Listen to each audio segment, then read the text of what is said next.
Hi everybody, welcome back to the Dog Hood.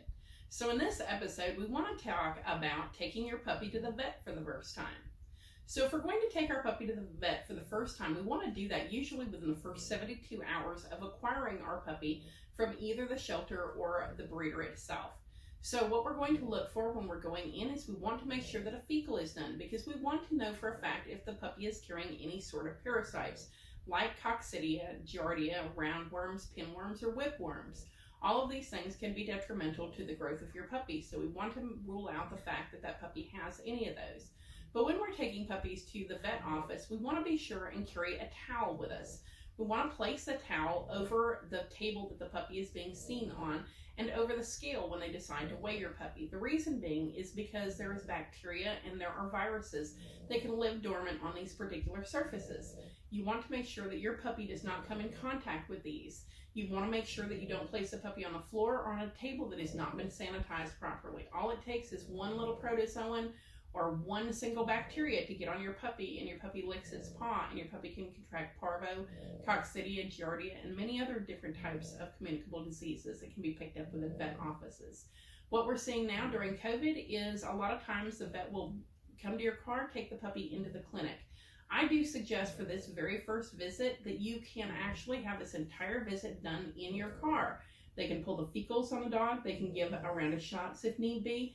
They can also listen to the heart, look at the eyes, and do all the appropriate testing for the puppy as well in the car or outside of the facility. All it takes is for one person to put that puppy on the floor for just a moment or two, and that puppy can contract something that is absolutely very expensive to get rid of and also can be detrimental to the puppy's health.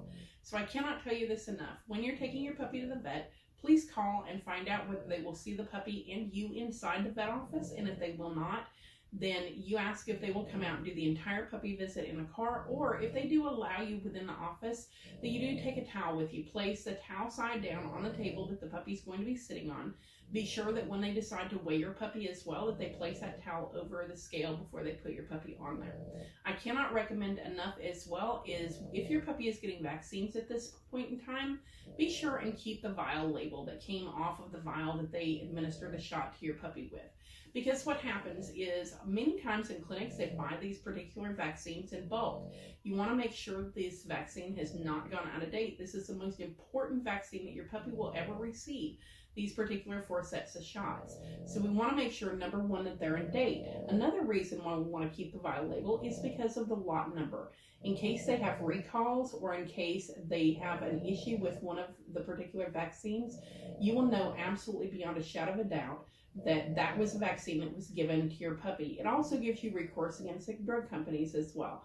So, for instance, if a puppy was given a vaccine within a clinic, they wouldn't be able to tell exactly which vaccine was given 100%.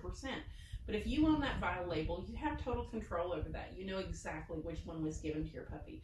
Now, your veterinarian nor your veterinarian technicians will not offer you these vial labels. Please ask for these vial labels.